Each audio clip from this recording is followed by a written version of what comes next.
Hey, good morning everybody. It's the 12th of May, day 42, and I'm here in Palmerton, getting ready to go get some breakfast and then have my shuttle taking me up to Sand Gap, and I'll start heading north towards Delaware Water Gap.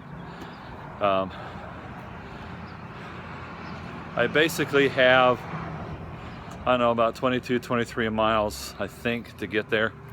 The next shelter is only 3.5 after I start. It's 0.2 off the trail. The water's 0.2 down to an unreliable source, and another 0.2 down to a better one. So that's 1.2 round trip just to get water. So, and the trail's relatively flat. I'm up on the top of basically the gap is not really a gap. It's just a pass over the mountain. So I have a relatively flat hike. So I'm just going to go ahead and carry my 4 liters of water because there isn't any, basically all the way to the shelter, which is like 17 miles. So with that, it's going to be heavy. And I'm carrying about 2.5 days worth of food.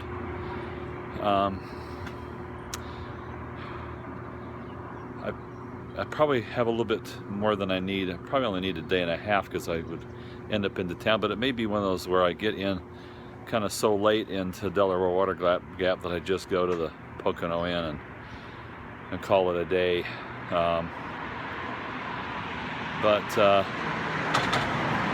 Rain is coming. I think tomorrow it's going to be a real soaker for me.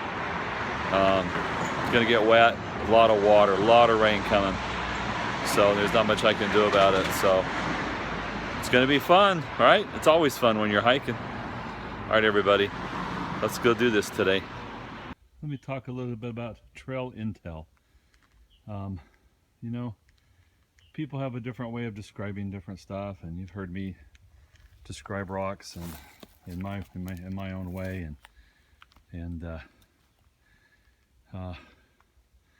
So we got to the trailhead there, and there was a southbound hiker. I asked her, "Hey, how's the trail?" She says, "Oh, it's a really good trail up to the shelter." Now, you know, to me, all these shark teeth and stuff, that's not a really good trail. So when I told her really good trail, I meant like flat with no rocks. That was what she's going to have. So, you know, so you hear people talk about, oh, the trail's terrible, and then it's not, or it's nice and that's not what you would say. So my word of advice is kind of take everything with a grain of salt.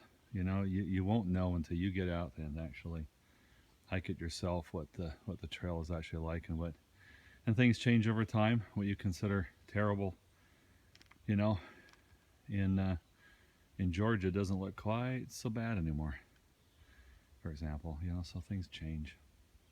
Beautiful day right now. Heavy rain coming in at midnight for the next 24 hours. So better make some hay while the sun shines. See you later. Bye. Hey everybody, just taking a quick break, getting some some hydration in me here, and eating some pistachios. Good stuff. I like those. The trail has been not quite what I was hoping for up to this point, but I managed to, in an hour and a half, do a 2.6, which really surprised me when I checked because I didn't feel like I was going that well.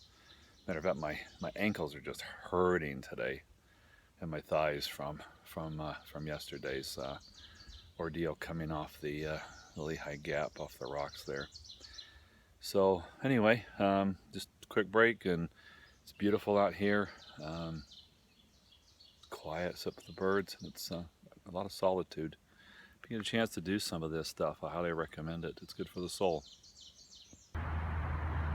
Okay, I just climbed up from Wind Gap, and this Latona Hiking Club, they've only got 8.4 miles of trail that they maintain, and there's not even a shelter because the shelter's past their area. So I should expect a really great trail? Question mark. Let's see. Well, the shelter's 8 miles. It's 3:30 in the afternoon. See the path there? This is all it's been. all day long. Just tearing up my feet. I thought it was bad in Virginia. This is nothing. Virginia is like a superhighway compared to what's going on here with this. It would be nice to make it to the shelter tonight with the storms coming in, but I don't see how. I'm only doing a mile an hour. That puts me to the shelter at midnight, and trying to walk over these things in the light spells disaster for me. So unless some miracle happens and the trail just opens up to a nice path, kind of like what it did yesterday, then finding a campsite. There's a campsite with a water source just beyond it, about 4.6. Still a long way, but you know, every step I do today is one less step tomorrow on wet rocks and heavy downpours of rain. So I'm inclined to give it my best today. Just try and keep going as long as I can and see what happens. But this stuff's brutal, people.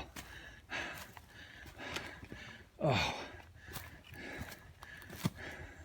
my ankles are, I think they're just numb now. They've gone past hurting to just being numb.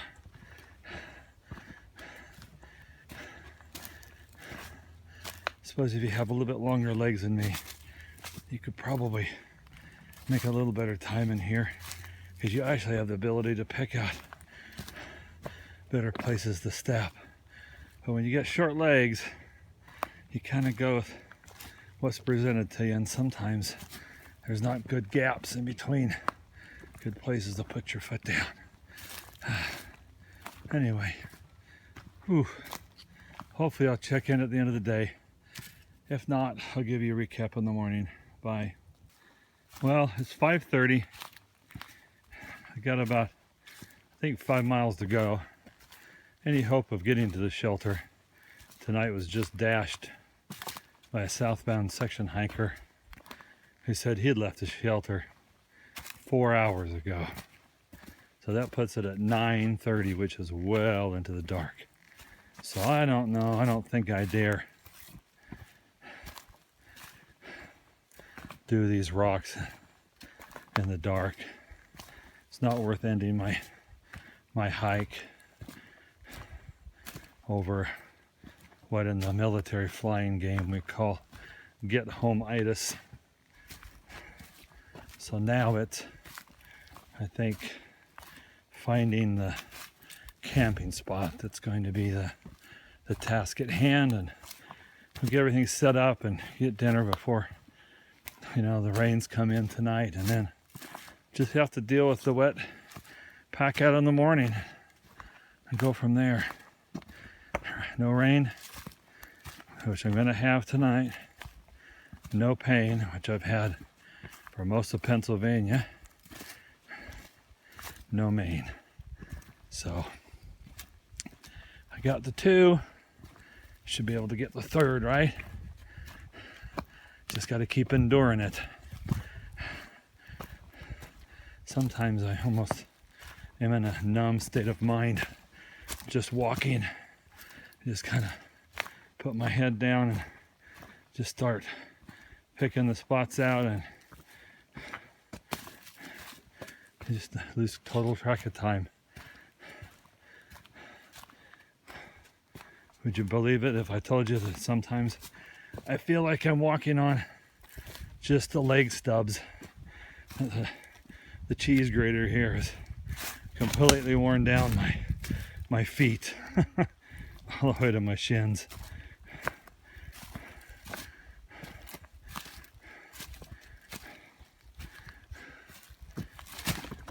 Hey, it's a rite of passage.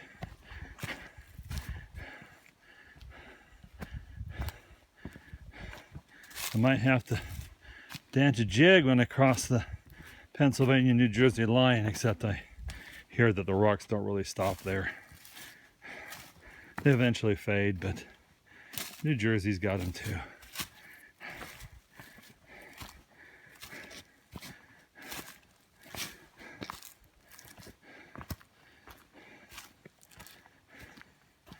All right. See, they just keep going on and on and on and on. Twisting ankles, stubbing toes, tripping.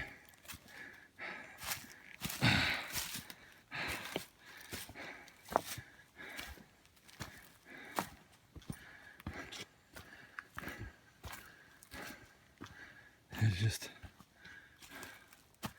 unending. Hey everybody, just to do a quick recap, I just arrived at a good place here to camp, right along the trail. It's in the AWOL guide.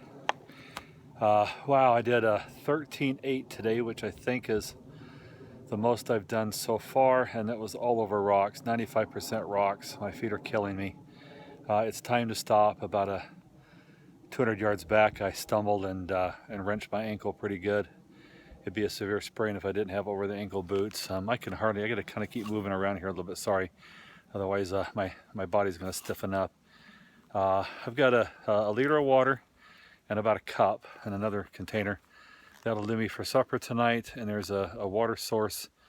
It's a seasonal one, about 100 yards off trail in 0.6. And it's gonna rain tonight, right? So there should be water there. The shelter is 3.5. I can't do it, not tonight. I would love to be in the shelter for this rain coming in, but it's just not gonna happen. So in my luck, I get down there and find out everybody else is in the shelter too. And there wouldn't be room, and I'd still be tenting. So kill myself for what purpose? So, all right. I guess it's time to get a tent set up before it starts to sprinkle, and get some dinner in me, and I'll talk to you tomorrow. We'll see how this works with the rain. Haven't done a pack out in the rain in a while, so I'm out of practice. See you later, bye.